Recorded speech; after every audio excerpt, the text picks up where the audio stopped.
Today we're going to do a reading response, but the reading response is going to be a little bit different because you're going to be using things that are not in the book and things that are in your brain.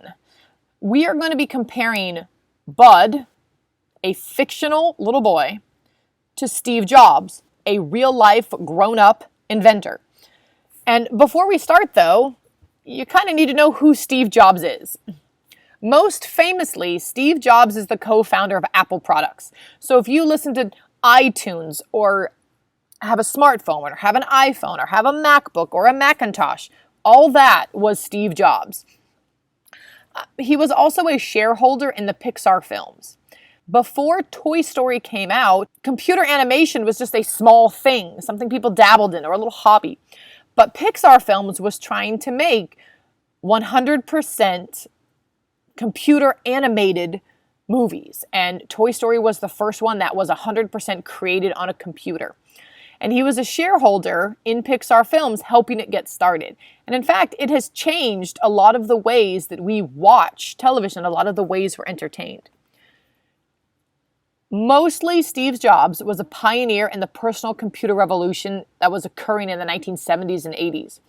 In the 1970s, computers were these big, giant things that would take up your entire living room. They were huge. And Steve Jobs had an idea that people could take this thing that they sometimes used for work and put it in their homes. And a lot of people thought those ideas were crazy. Like, why would I bring this giant thing in my house? Steve Jobs' career was making these electronic things, these computer things, smaller and smaller and smaller, and making them so they were easier to use for the regular layman, a regular person. So the things that Steve Jobs started doing in the 70s and 80s has now come to fruition. He created the reality that we live in now with a smartphone in your pocket, a computer in your pocket. And that was completely unheard of in the 1970s to say, oh, I'm walking around with a computer in my pocket. But those three things, the co-founder of Apple products, a shareholder in Pixar films, and a pioneer in the computer revolution, those are all who he was professionally, the things that he did with his work. But there are some things about Steve Jobs that you need to know personally. Personally, he was a Buddhist. A Buddhist is a specific kind of religion. And another thing you need to know about him personally is that he was adopted at a very young age. So as Bud lost his biological parents, Steve Jobs also lost his biological parents. He was adopted, and he did not grow up with his biological mother, and he did not grow up with his biological father, but they were alive and living. They just thought it was a better decision for someone else to raise him. And that's completely different than Bud. Bud lost his parents. And finally, we need to know that Steve Jobs was a father and he was a husband. It's just interesting to define someone by their relationships. And so maybe you're going to do that a little bit in your response to writing. The last thing you need to know about Steve Jobs is that he did ultimately die from cancer. And he died a few years ago from cancer. If you listen to his commencement speech that he gave at Stanford University, he refers to him getting sick and he refers to getting better. And that's true. He did get a diagnosis of cancer and then he did beat cancer, but then it ultimately came back and he did not win the battle against cancer. So I need you to know all these things about Steve Jobs before we get started. The things he did professionally and the things he did personally so that we can start comparing the two. Now, Steve Jobs had some rules to live by. I need you to watch his commencement address to the Stanford class of 2005 before you do this writing. It's very important because you're not actually going to use textual evidence in this writing. You're going to use speech evidence from that exact speech. When you watch that speech, I need you to think of how Steve and Bud are similar. You could think of how they're similar in their character traits, whether they're both kind, whether they're both strong or friendly. But I also need you to think of how they're similar in their rules for life. And then their experiences, because each one of Steve's rules comes from his experience. In the same way, each one of Bud's rules comes from his experiences. Sometimes you have to infer what those experiences are, but I need you to compare the experiences that they've both had. Your assignment is to write 3 paragraphs about why people have rules to live by. I'm going to show you how to compose those 3 paragraphs using all the pages you completed so far in your journal. So please take out your Bud Not Buddy journal from your 3-ring binder, your copy of the book, and a pencil. Step 1. Before you do this video at all, before you finish this video, you have to have watched the speech. You have to have read chapter 1 through 5. You have to have completed all the charts in your journal to this point and be ready for step 2. So pause this video here, turn off the video, and go do those things first. The journal pages I'm specifically talking about is Bud's rules, the character analysis, and the reading response. You should have worked on the textual evidence one and chapter 6 through 10 a little bit, but these pink ones don't need to be done, just kind of started. The blue ones definitely need to be done.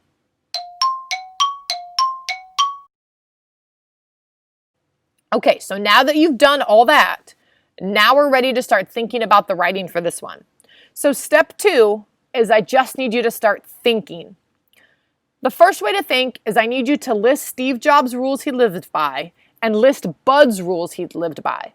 Now on one of the graphic organizers, you've already done Bud's rules, so I need you to make one similar to Steve Jobs' rules. Now some kids I know are just going to take one sheet of paper and fold it in half and make 2 columns and call one column Steve and one column Bud and then rewrite it. If you want to do that, that sounds fabulous. Other kids are just going to take those Post-it notes and on the Post-it notes write Bud's rules and stick it in the book on different pages that Bud's rules appear. You can do the same thing with Steve Jobs' rules. You can write Steve Jobs' rules on a Post-it note, number 1, and stick it in the hard copy of the speech I gave you. So however you want to start organizing, that's fine. I know there's some kids who are also going to draw a diagram. If you're one of the people who like to draw diagrams to get you started, that's fine. I didn't give you a lot of direction on how to think. It literally says step 2, think. So how you think and how you organize your thoughts is completely up to you. But I'd spend at least 15 to 30 minutes thinking about how Bud and Steve are similar.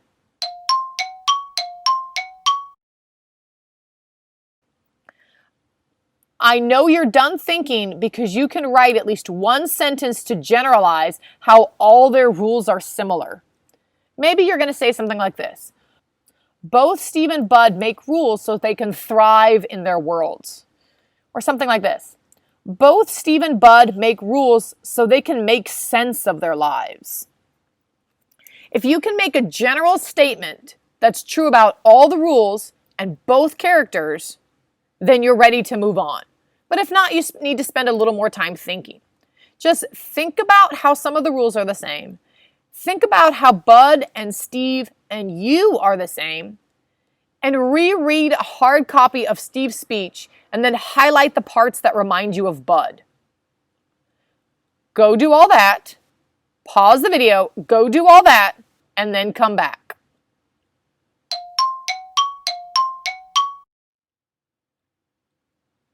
Welcome back. We're ready to start writing. Your first paragraph is going to introduce the topic and introduce Bud and introduce Steve. The second paragraph is going to tell how those 2 males are similar. And then the third paragraph, you're going to connect your life to Bud and Steve. So let's do that paragraph by paragraph. Paragraph 1. First, you're going to write a few sentences to introduce the topic, the book, and Steve Jobs. It might sound like this. Steve Jobs, an inventor, and Bud Caldwell, a fictional character, both have rules to live by. Your second sentence, you're going to write one sentence why people need rules. So you can write something like this. Both Steve and Bud need rules to live by because. Or like this. All people need rules to follow because. So now you have 2 sentences written down. The third sentence, I need you to write a sentence that lists your sources, like the Stanford graduation speech and the book by Christopher Paul Curtis. So your third sentence can sound something like this. Steve Jobs reveals his rules for life in a speech he gave at Stanford University in 2005, whereas Christopher Paul Curtis, the author of Bud Not Buddy, tells rules for life in a children's book. So I've said the title of the book, I've underlined it, I've said the title of the speech and put it in quotes. I said the dates these things. Maybe you want to throw in the publication date or the speech date. That would make it even better. So now you're done with paragraph 1. Here's paragraph 2. I need you to write a few sentences about how the two males are similar. You can use some of your worksheets to tell how they're similar. The two characters can be similar by their experiences and how their experiences impacted their life, how they could be similar on their perspectives on life. You can write a few sentences on their character traits or their physical traits, and that would be using a lot of the details. So just write a few sentences on how they're similar and see if you can throw in some icons. I need at least one piece of evidence from the book. That means you copy the line from the book word for word and put the quotes around it. Then tell a sentence or two to explain what that quote means. Maybe that's going to be like 2 or 3 sentences. That's okay. The third part of the second paragraph, I need you to give at least one piece of evidence from the speech. So copy a line from the speech by Steve Jobs, word for word, and put quotes around it. Then you're going to tell a sentence or two that explains what the quote means. Now, when you do textual evidence in a book, you can say, according to page, and then you say the page number. But when you do a speech, there's no page numbers. So you might have to do what's called the timestamp. You can say, at 3 minutes and 2 seconds into his speech, Steve said. So you say the minutes and the seconds in which it was said. And your fourth part of paragraph 2 is you're going to explain why you thought those two quotes connect to how Steve and Bud are similar. So now you're done with paragraph 2. Here's an example of my paragraph 2 in case you need help getting started.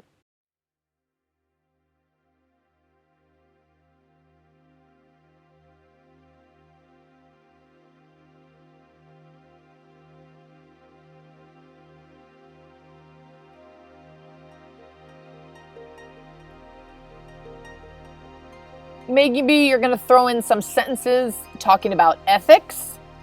Maybe you're going to throw in some sentences talking about the character's motivations. If you need help getting started, this slide is a great way to get started. And now we're ready for paragraph 3. In paragraph 3, your first sentence needs to introduce the two males again in one sentence. You're doing this so you can kind of connect back and then conclude. So it should sound something like this. Bud, a fictional character, and Steve, an inventor, have rules to live by. Or you can start like this. Everyone has rules to live by, from inventors to fictional characters. Each one of those green sentences there are examples of how to start paragraph 3. The second part of paragraph 3 is, I need you to make some sentences that connect both of those males to yourself.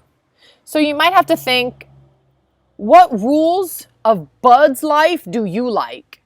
What rules of Steve's life do you like? And which rules of Steve or Bud do not work for you? And then what's a good rule that you have in your life? So now you need to connect those two to yourself. And your third part of paragraph 3 is I need a one-sentence conclusion at the end of this paragraph. So you can say something like, clearly, or, so as you can see, everyone needs rules to live by. So that's it, paragraph 1, paragraph 2, paragraph 3. I did want to add one more slide talking about the icons of depth and complexity. If you are using the big idea icon, then you should use words like generally. When you say generally, you're referring to a big idea. But the other icons, the name of the icon is actually a word you can use. So you can say, the impact of these rules on Bud's life, or you can say, the impact of Steve's experiences led to. Contribution is the same thing. These rules contributed to Bud's thriving, or these rules contributed to Steve's success. And our last one here is parallel.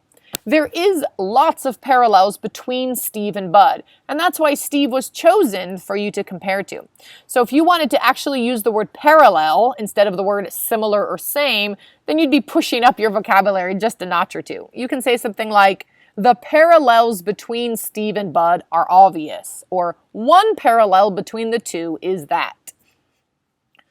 Also, please don't forget to throw in Maslow's hierarchy somewhere along in your writing.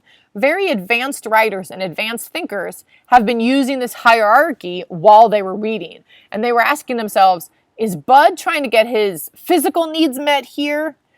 Did Steve Jobs achieve self-actualization here? And you can use some of these words in your conclusion to push your writing, to push your thinking to the next level. The very last step of any kind of writing is editing. And as always, reread your rough draft to yourself. Does it sound like you but smarter? Does it make sense? A lot of you have been doing a great job on your first paragraph and your second paragraph, and then your last paragraph doesn't sound like you at all, or your last paragraph doesn't make sense at all. So try to edit on a separate day. Don't edit as soon as you're done writing it. Take a break and edit it later. You might have to rearrange some sentences to sound better, and always check your grammar, your punctuation, and your formatting. Have another person read it and give it feedback, and finally turn it in. So that is exactly how you're going to do reading response number 3, rules to live by. Check Google Classroom for the due dates, and I can see you in student hours if you need some help working it out. Good luck, you guys.